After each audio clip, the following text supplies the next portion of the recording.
Those who forsake the law praise the wicked. Those who uphold the law resist them. Welcome to the Voice of Resistance. Here's your host, Randall Terry.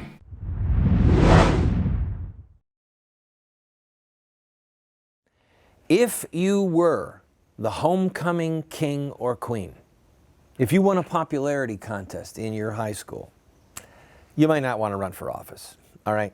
Because all of the things that we've discussed in various episodes about people hating you, people reviling you, if you stand up for what's right, if you fight for justice and righteousness, you're going to have some thick skin.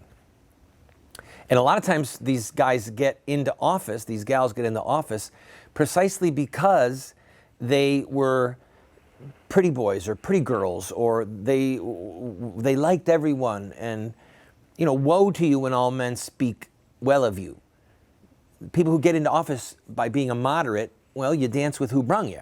They stay moderates. They don't do anything. They don't fight for what is true and just. Or worse yet, there's people who get into office who are corrupt, and they want to kill babies, and they want to undermine the sacrament of marriage, or whatever. They want to increase the socialist plantation.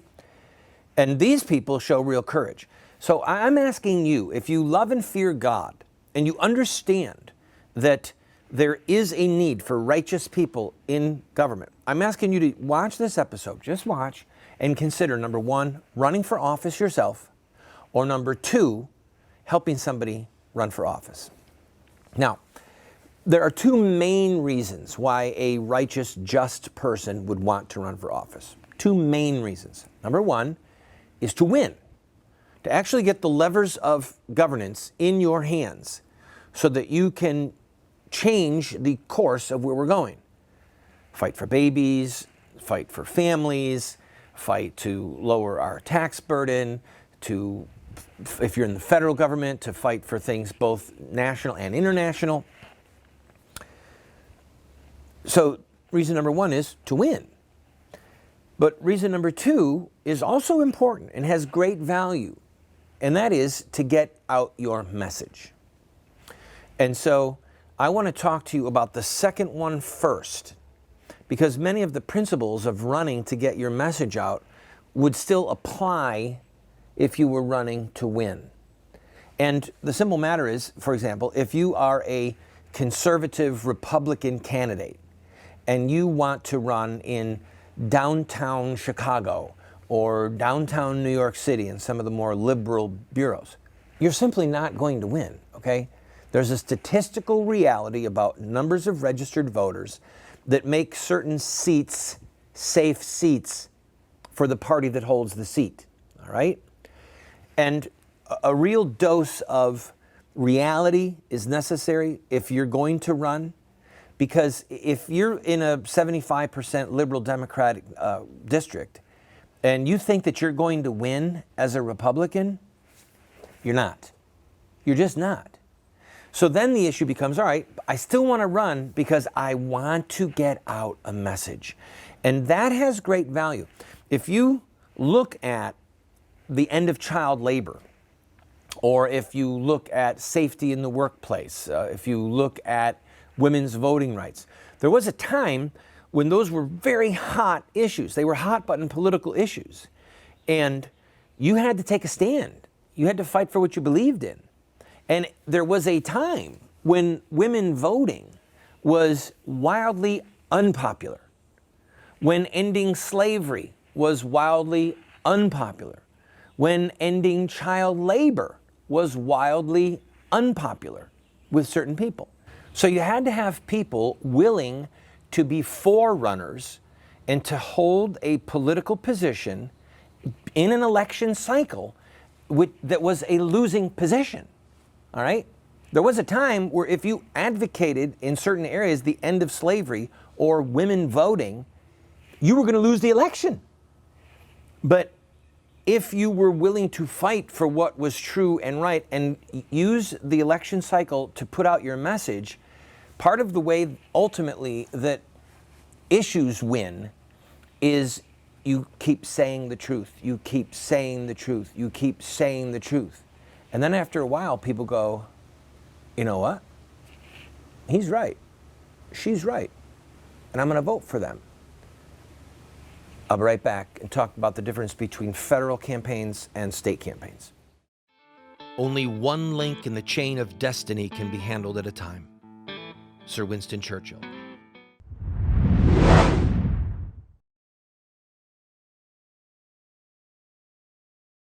If you own a business and would like to advertise on our program, please contact us.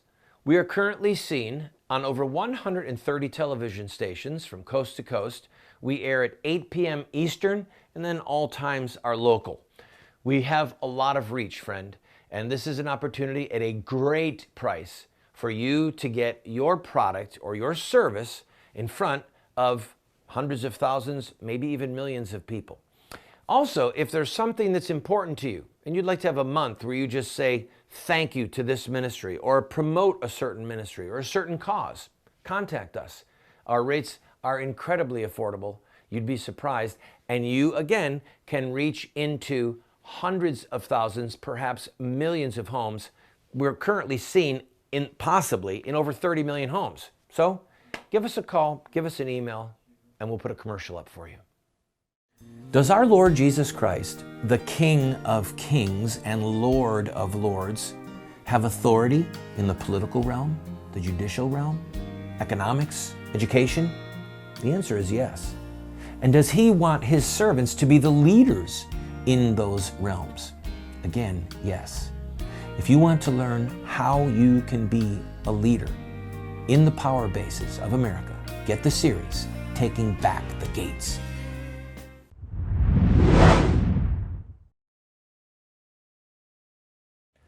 Continuing with our discussion about running to get a message out, all right, let's talk about pro-life or having marriage be between people of opposite genders, or the threat of true historic Islam to freedoms.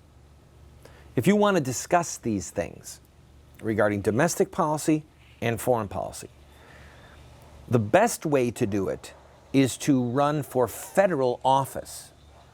That means you either run for the U.S. House of Representatives, which has election cycles every 2 years in the entire nation, or you run for the U.S. Senate, which has an election every 6 years, and you're going to have 2 elections in the 6-year cycle in your state, or you run for president. All right? Now, the reason I say that that's the best way to get your message out is because federal law requires, by law, that federal candidates be given, or not given, be sold television time and radio time, and that the owners of the TV and radio stations, because they carry a federally granted license to operate that station, they are not permitted to edit or to alter your television or radio ad. Now, let the full weight of that sink in on you. In fact, you know what? Lane, let's run one 30-second commercial of mine. Now, what we're going to do here, just so you know, this is not a child-friendly ad. So if you've got a child in the room, you don't want to have them see it, we would run these later at night, and we would even run warnings on them so that people would know that some rough stuff was coming. But you watch this, and you'll see for yourself the power of it. I have known Islam on 3 continents before coming to the region where it was first revealed. That experience guides my conviction. Today, President Obama gave $1.5 billion to the Muslim Brotherhood without congressional approval. Allahu Akbar, Allahu Akbar, Allahu Akbar. I can't vote for Obama again. A vote for Obama helps Muslims murder Christians and Jews. And Randall, Terry, and I approve this message. Now, that ad was shown all over the country when I ran for president. And I knew that I wasn't going to win. I mean, I did beat President Obama in 14 counties in Oklahoma in the Democratic primary. And for some reason, I'm not the president of those 14 counties. I don't know how the whole thing works. But anyway, I'm just kidding.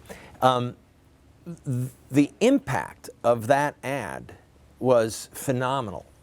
We had news coverage all over the country from that ad and ads like it. And you can go to our website and find a link to look at some of these ads. And as an example of what you could do.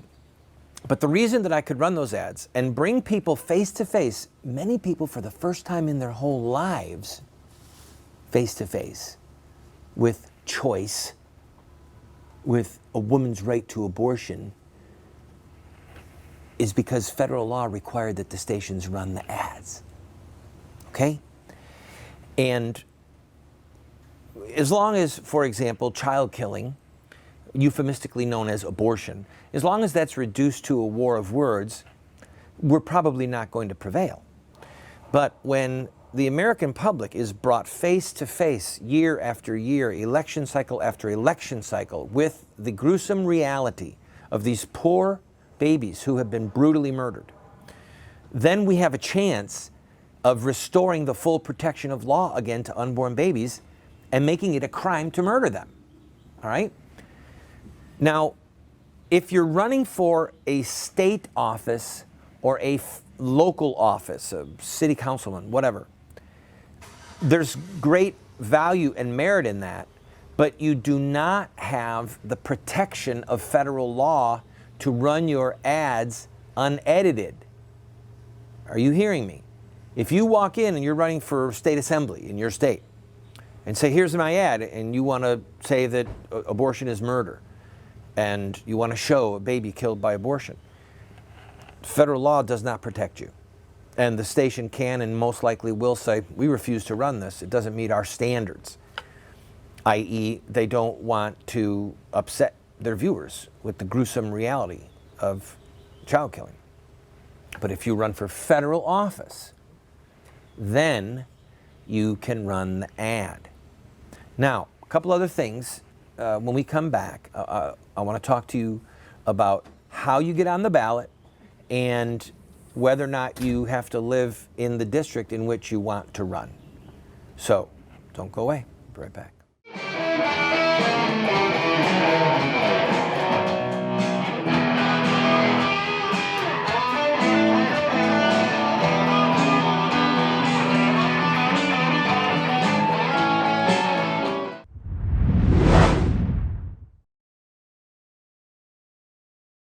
Friend, this program is supported by friends like you who believe in what we are doing. We run a very tight ship. Thankfully, we are on over 130 stations across the country, having tremendous impact. We get emails every day. We get letters in the mail, not every day, but almost every day. We hear from people who love what we're doing. What people don't understand is that it's sort of expensive to produce a television show like this. It doesn't require earth-shattering funds, but it does require financial help.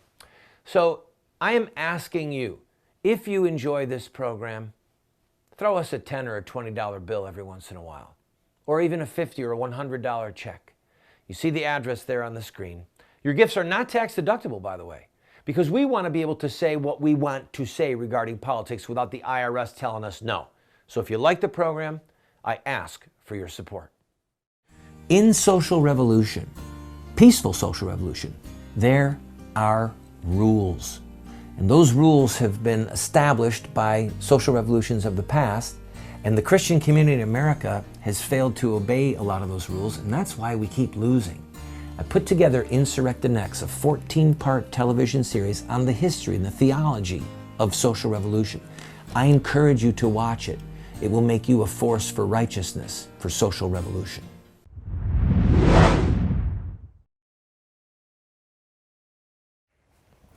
All right, if you're not on the ballot, no one can vote for you. And if you're running as a federal candidate and you're on the ballot, you can run ads, and the TV stations are required by law to run them. And by the way, we've done this. I know what I'm talking about. I ran for president, not to win, but to get a message out. I ran for Congress to get a message out, and was able to show our ads and the team of people, courageous men and women who ran in 2012, we reached people in 32 states with our ads, all right? And if you ever research the history of that, Gary, Andrew, David, Alan, George, all these incredible candidates, Missy. I mean, it was just such an intense time, but we were a voice for the babies and a voice for marriage that really no one had ever done anything like that before. And you might want to do it. I mean, it just takes the courage, it takes the heart, and it takes getting your name on the ballot. So if you what you have to do is this: go to your Secretary of State's website, all right? At their website, the Secretary of State's website, it will tell you what you need to do to have ballot access in your state. And in some states, you are required to have a certain amount of signatures, maybe 50 or 60 or 70 in a congressional run, such as a primary in Ohio. In some states, such as New York, you need thousands of signatures. In some states, you need 0 signatures. The only signature you need is your signature and some type of a filing fee with the Secretary of State. And it's certainly a lot easier to write a check to get your name on the ballot as opposed to the enormous amount of man hours that are required to collect signatures from registered voters to get your name on the ballot. And we've done both. And I can tell you, if you can raise the money, it's a lot easier to simply pay the money and get your name on the ballot. And then just keep raising money to create your television ads, your radio ads, and then to run them. Now again, I've been focusing on what is going to be required of you if you want to run to get your message out. And if you run pro-life ads, like the one we showed in the last segment, you will save babies. This dear lady, Angela Michael, ran ads in her area, which included St. Louis, Terre Haute, and one other market that I can't remember now, one other TV market. So she was running ads in 3 cities. Watch this ad and let me tell you a story. What is the biggest crisis facing America? The economy, the debt, entitlements? While these issues are important, none are as critical as ending the abortion holocaust. Over 52 million babies have been slaughtered by abortion, their mangled bodies thrown in sewers and landfills. We must stop this massacre or God will judge us. Innocent blood has a voice, and that voice cries for justice. I'm Angela Michael, and I approve this message. All right, so as you can see, that's very prophetic, all right? She's saying the blood of these babies cries out from the ground, which is a scriptural passage. And she got 2 different phone calls from 2 different young women, both of whom were scheduled to kill their baby in an abortion mill. And they called her weeping, saying, I can't do it. I'm going to have my baby because I saw your ad. So never underestimate the power of running so that you can get your message out. So I encourage you, go to your Secretary of State's website and find out what would be required of you if you want to run as a federal candidate in your state in order that you can get your message out. I'll be right back to give you a few ideas about running both as a local candidate and running to win.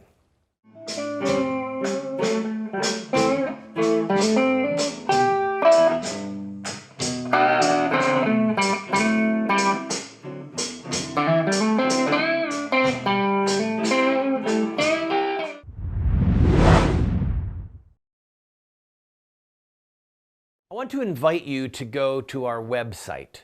Almost every book that I have ever written is available as a PDF online for free. We have a ton of products, training materials, tools that are available for you for free.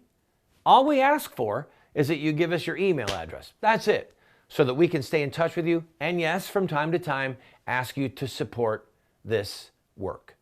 So I'm inviting you. Go to the website. Now, for those of you who say, well, I don't want a PDF, I want a real book.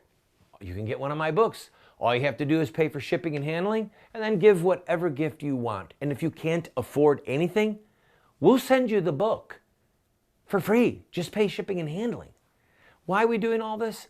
Because we want to change the direction of the country, and we need to raise up a fresh generation of warriors to do that.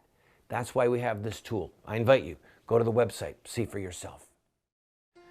It took me 14 years to write it. 4 rewrites, countless edits. I poured my heart and soul into Dragon Slayers. At points a very inspiring and painful book to write. I encourage you to go to our website and look at the reviews that we have gotten from readers of this book, and then avail yourself. It's an allegory, and I promise you, you'll be inspired.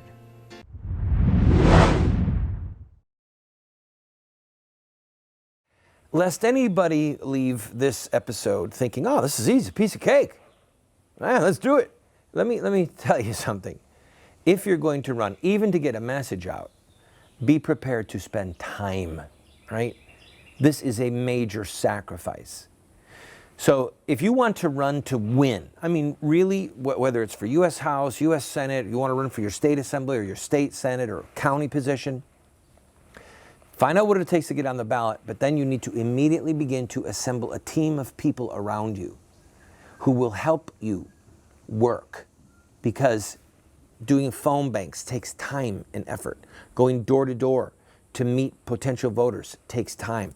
Going to the dozens of meetings where you will be invited to speak as a candidate, all right, takes time.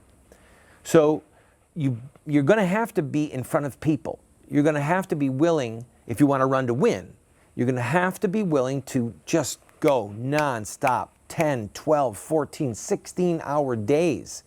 We're going to this breakfast meeting, to that luncheon meeting, to that evening meeting, to this political rally, to the Tea Party people, to the pro-life people, to the Women's Voting Club, to the Republican committee meetings, or the Libertarian committee meetings, whatever party you're going to run in, Democratic committee meetings, if you're in a conservative Democrat area.